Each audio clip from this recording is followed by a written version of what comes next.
Hello and welcome to the latest episode of the Celtic View podcast, the podcast of the 9-in-a-row champions. Obviously, this week we were hoping to bring you the podcast on the back of a positive European result. Sadly, that wasn't the case. The 2-1 defeat at home to Ferencvaros means that we are out of the Champions League. We now drop into the Europa League. We're going to discuss that game shortly, but first let's hear the post-match thoughts of manager Neil Lennon. Reaction to tonight's match? Well, I'm devastated. That shouldn't happen. It's a poor result. We dominated the game, umpteen chances, and we've conceded 2 really poor goals. So, we all have to, take responsibility for it. Certainly I do for team selection, but, we had more than enough chances there to win the game twice over.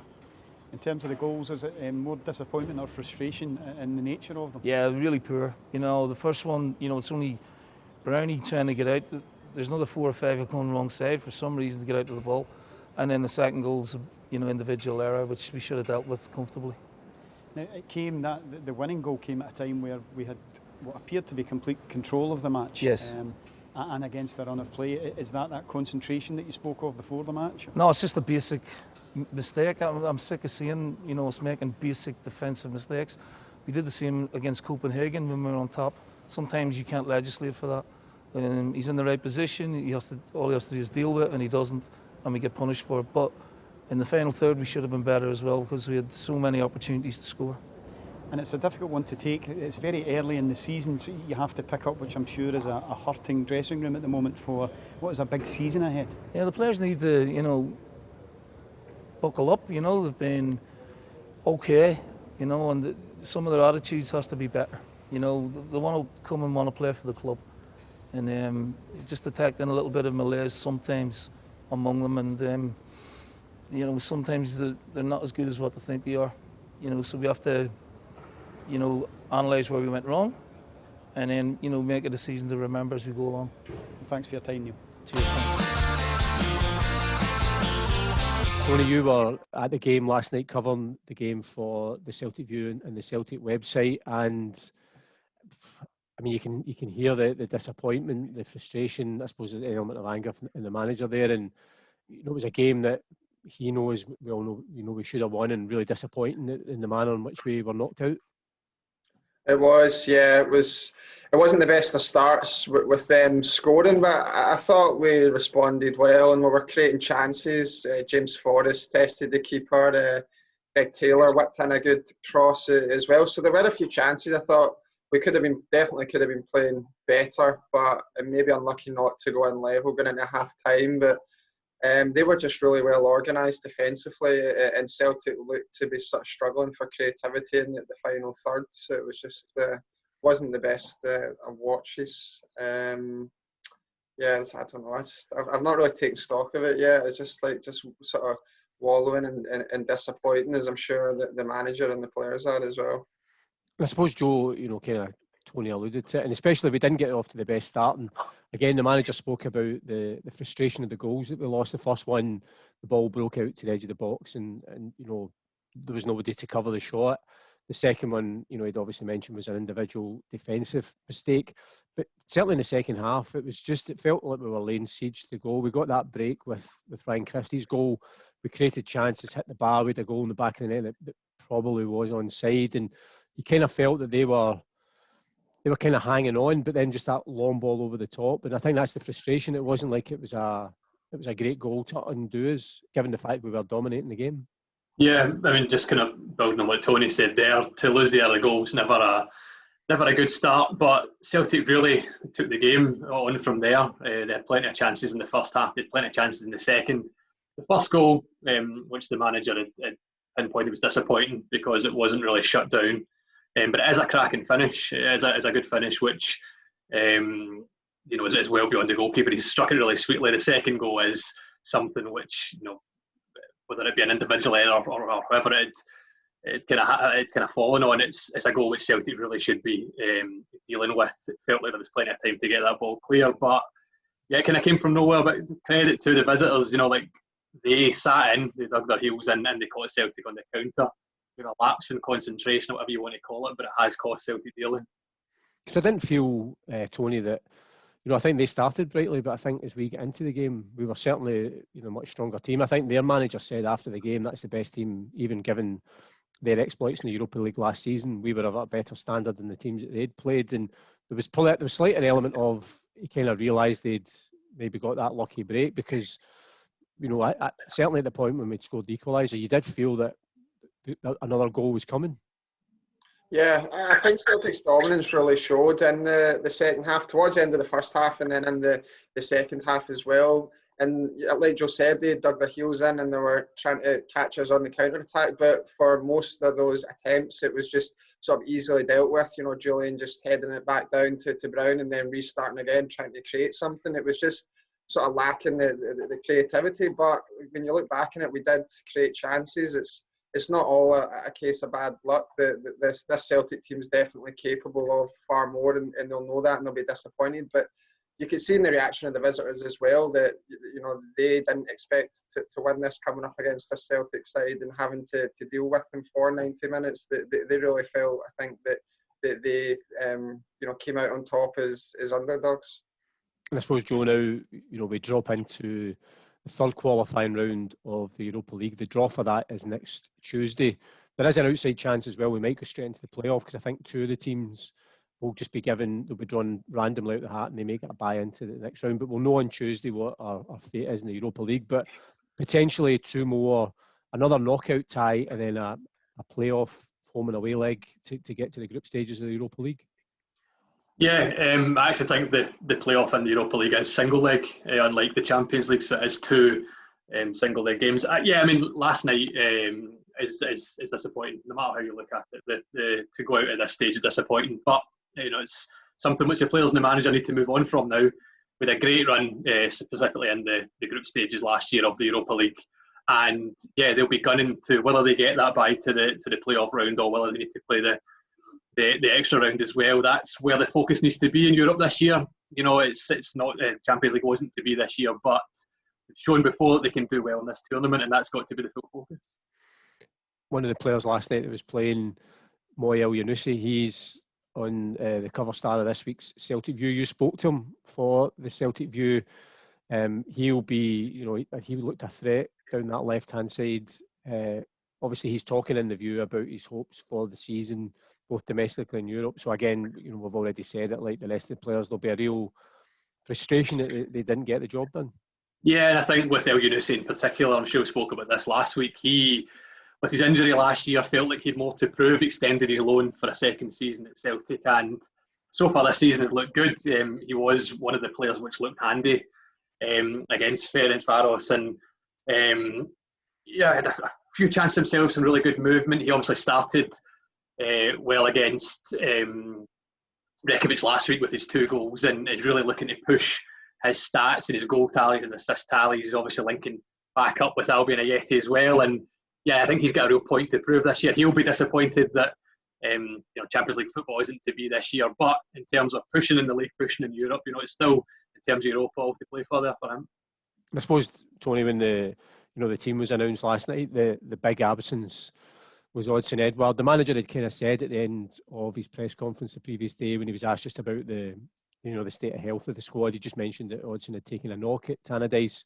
He was hoping he'd be able to shrug that off. He obviously wasn't able to, and that obviously, hindsight's a great thing. He's such a quality player, but that obviously then meant that the manager had to rethink what he was going to do in terms of the attacking options.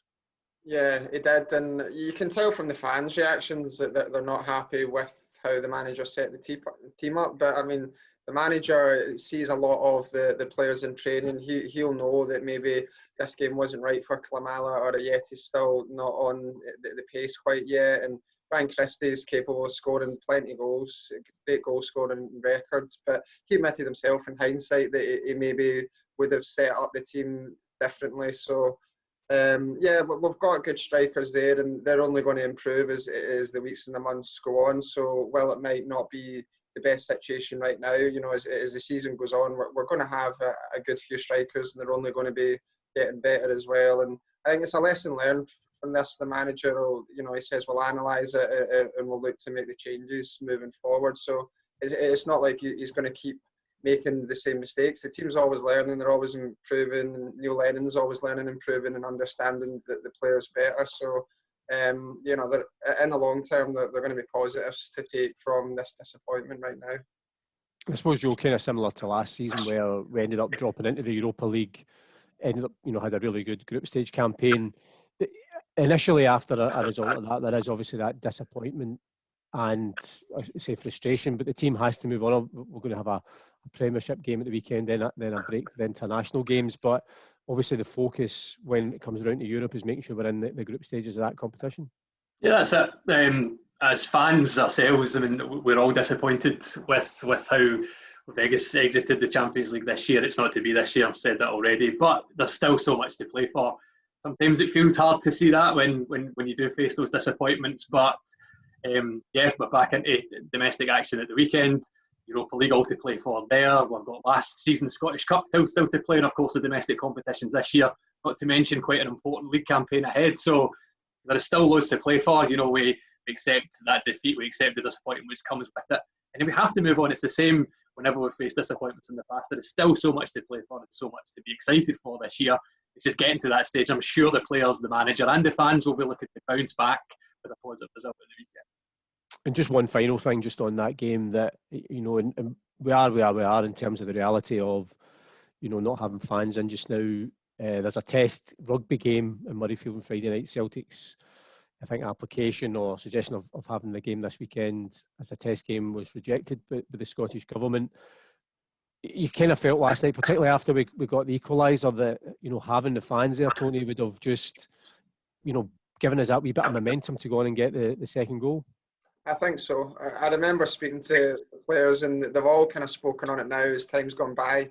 But the Lazio game at home, and just how much that really helped them on, and how big a difference they can make. The fans getting behind them when Ryan Christie's equaliser gets in, that stadium just transforms. The atmosphere just goes up a notch, and there's no question the players feed off that. It would definitely have made a big difference. And we knew coming into this that the European games are the ones where the fans are going to be missed more than any other game.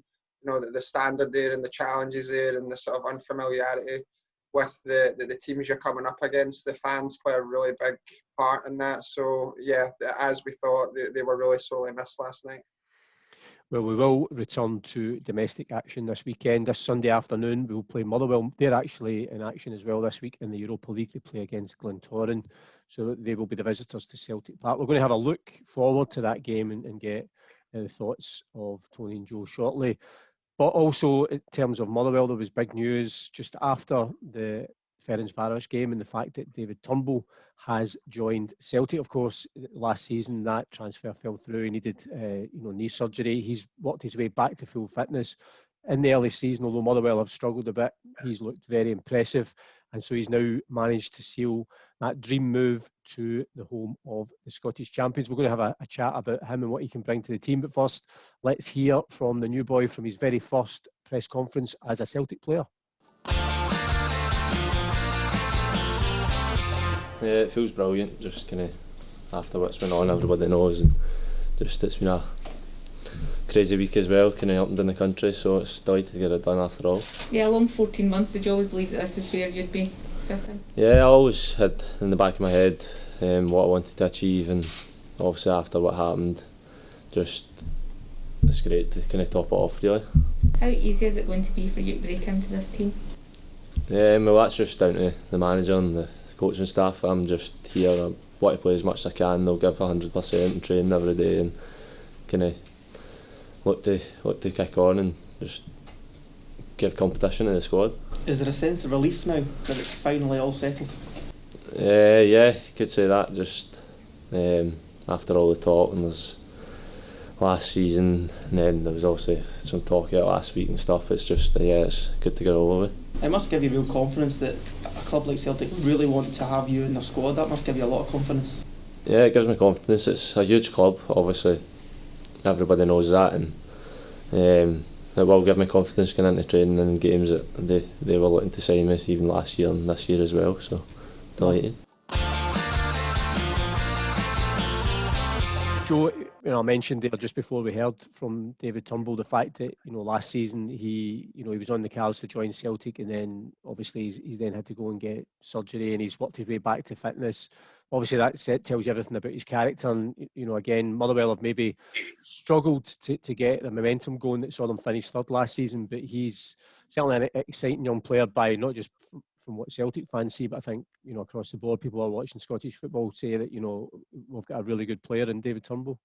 Yeah, and I felt really sorry for the player himself, the way it went before he was on the cusp of signing for Celtic. Really looking forward to that move, and then of course an injury which he had no sense of was discovered, and he had to get his operations. I think he played 2 games, featured twice last year for Motherwell, if I'm not mistaken.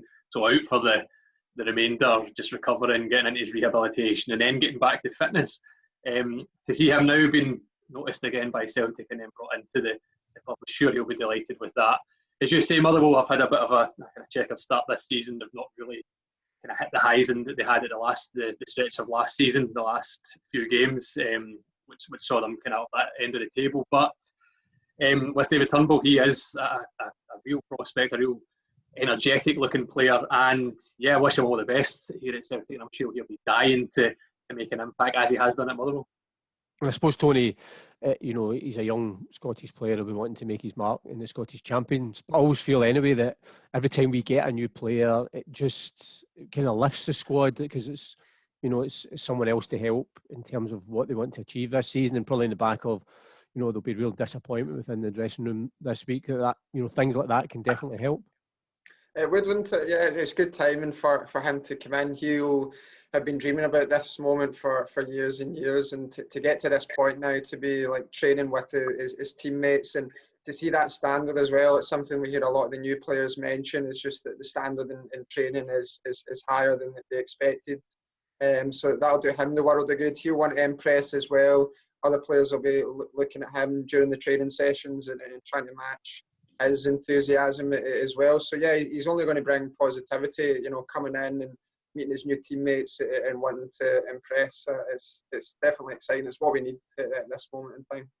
And I suppose it's like football often has these things where, we sign a player just days before we end up playing his former team. So, we sign him. He can obviously, Tony he can go into the squad for Sunday, whether he starts or whether he's on the bench, or it'll be a strange situation for him as well, because he'll have been training with these guys, played with them last weekend when they lost at home in the Lanarkshire Derby to Hamilton, and then suddenly he's facing guys that he friends and teammates of. Yeah, I don't imagine any of his teammates will be surprised as well. He's made no secret how excited he is by the prospect of moving to Celtic, and that, as we know, it was something that was in the works last season as well. And I think it was just a case of getting that surgery, getting over the injury, and getting his fitness back up. I'm sure all his teammates knew that if he could do that and then show that he was at a similar standard or greater standard, that Celtic and Neil Lennon wouldn't have forgot about him. So I think it's been a long time coming. His teammates have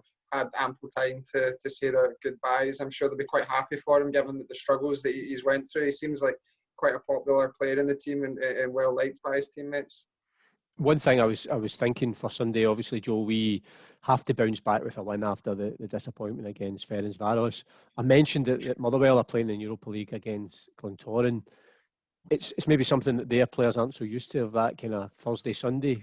Our players are well versed in coming back or playing a tough European tie and then playing domestically. And given the fact that Motherwell have struggled so far this season, that's just another thing that Stephen Robinson says are going to have to contend with. Yeah, it's a new challenge, and again, Celtic do bounce back from European competition, particularly from European disappointments, well as history would show.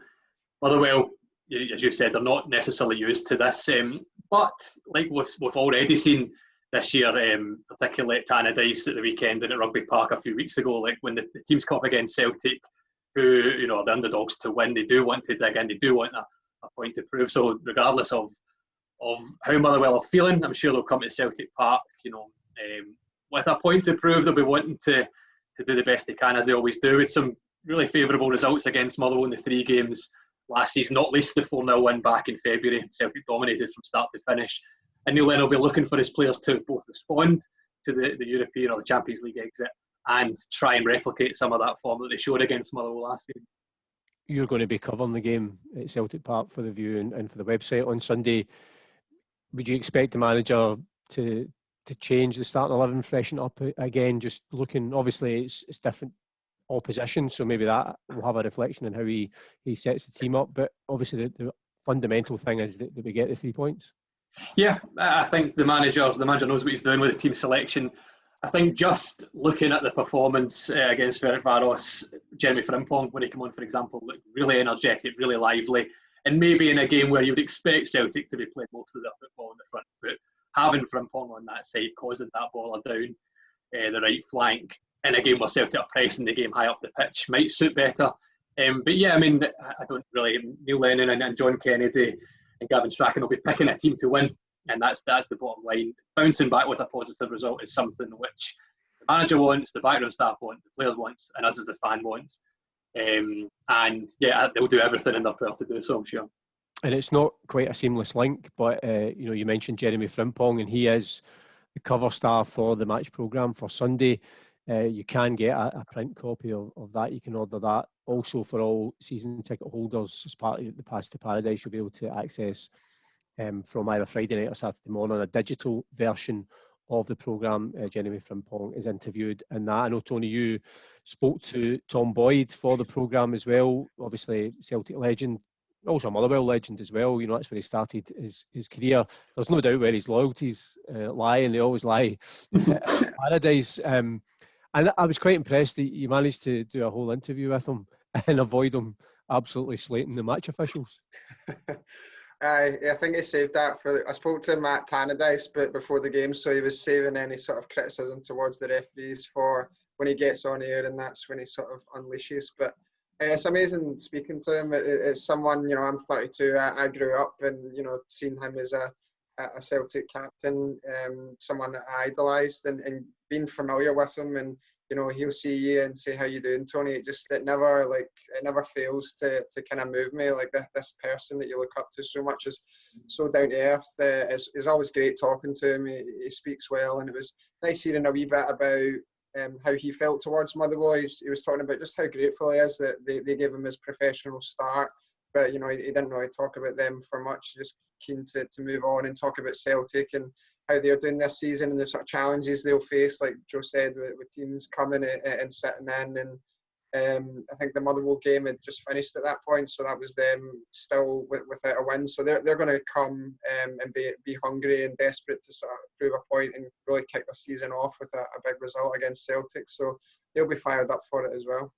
And I should say Tom is always a great supporter of Celtic FC Foundation, and some of you might have seen the wee film that they showed at half-time in the game during the midweek, where Tom, James McAvoy, Martin Compson, Stilian Petrov, Tony Hamilton, the Chief Executive for Celtic FC Foundation, just talking about the Football for Good Fund.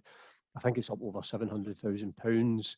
Now, it's an incredible amount of money that's been raised to help people who need it most, particularly during this time. It's always a real bugbear of mine that we maybe don't, the foundation in particular, don't get the credit from the wider media that we really deserve for the work that's done to help those most in need, as well as frontline NHS staff as well. You can go on the Celtic FC Foundation Twitter page. You'll be able to see that wee video, and it also tells you how you can help and continue to support the Football for Good Fund. Tony, I'm going to ask you for a prediction for Sunday, as always. I can't remember what you predicted last weekend, but how do you see the game going on Sunday? I think I'm going to go 2-0. I think they'll be really focused defensively and annoyed at themselves for conceding two the other night. So I think the defence will be really alert and working hard. So I can't see Motherwell catching Celtic out. They'll be really concentrated from set pieces and on counter-attacks. I think Motherwell are going to be in for a tough game, and the frustration at maybe not putting away some of those chances, that they're going to be taking shots whenever they have sighted goals. So I think at least 2-0. Joe, just before we go again, and I feel sorry for James Forrest, a milestone game against Ferencváros, his 400th appearance for the club, which is just a remarkable achievement, but sadly we weren't able to mark that with a victory, but still for a player who's been here, basically his whole playing career, started just as a youngster, still for any player to have that longevity and make those number of appearances as he's obviously his official biographer, you must be absolutely delighted. Yes, I mean, it's incredible, isn't it? He's not long past his 10th anniversary since Neil Lennon gave him his debut back in 2010. Yeah, not the most auspicious way to mark your 400th milestone, but I think with James Forrest, what you are guaranteed is, just to put his head down and keep playing. He'll keep playing with Celtic until he hangs up his boots. I'm sure of that. He'll probably be personally disappointed. He'll be devastated for Celtic as well to exit the Champions League in that fashion. But I think we'll be having the conversation again when it's his 500th, or as long as he can keep going. So I'm sure that maybe it takes the shine off the milestone a little bit, but I'm sure that he'll be gunning for the next one after that, and that will start on Sunday from there on as well. And as is becoming the norm in our podcasts, we can't not plug a book that you've written. And obviously, when I mentioned the biography, Homegrown Hero, which is an excellent biography of James Forrest, who's obviously been here for the whole 9 in a row and hopefully on for even more. So that's available in all good Celtic stores, and they're all good Celtic stores. So I'm just going to ask you for your prediction. As I said, you're going to be there on Sunday. How do you think it's going to go? I've not got any of these right so far. I think I said 4-0 for Dundee United, and it was a tight 1-0. I would take 1-0, to be honest. Like we said, it's important for the team to bounce back, to play with confidence, to not let the result overshadow too much, because it has to be behind us now. And I know that these players and the backroom staff and the manager are consummate professionals. I'm going to just copy Tony, because 2-0 is more convincing. But in any way, shape or form, to be honest, if it's scrappy, if it's confident, I just want Celtic to get back to winning ways, and I'm sure everybody, club fans, everybody's the same. Well, I'm going to predict 4-0, if only because it then leaves me with a really nice link into the last bit of video footage as we bid you farewell for another podcast. And that is, of course, the last time Celtic played Motherwell. That was last season. It was in February this year. It was at Fir Park, and it was a very impressive 4-0 win for Neil Lennon's Celtic side.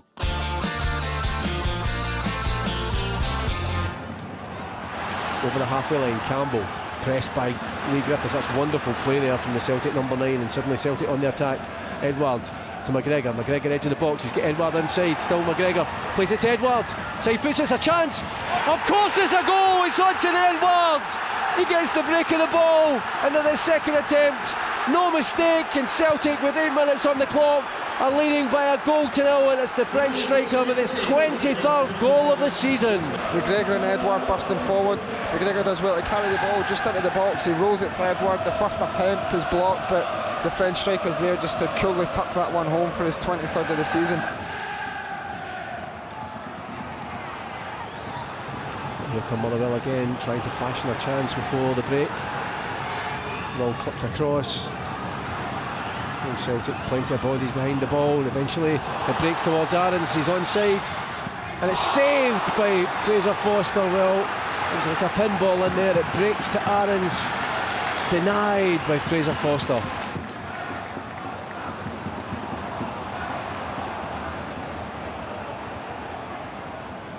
McGregor down the left hand side, still McGregor, edge of the box, still Callum McGregor, he's into the area, still McGregor, cuts it back towards Griffiths. It's a chance for Griffiths, and he scored again!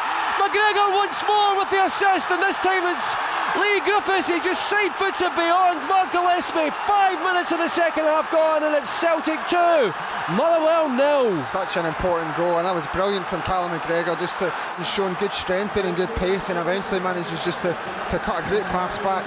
Griffiths manages to take a touch, and then from there on the edge of the 6-yard box he just side foots that one beyond the keeper. But all Callum McGregor for that one. Lee Griffiths will be very grateful for his teammate for creating that.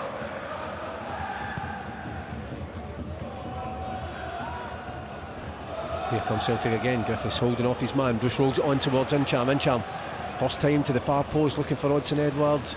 Goes over towards the corner flag. Edward will keep that one in play. Taylor's there, trying to drag a man away, so it's 1-on-1 with Hudson Edward. He cuts inside, skips one way, curls it across. It's it. Griffiths is off the bar. Wonderful combination play there between the two forwards. Griffiths so close to his second of the night.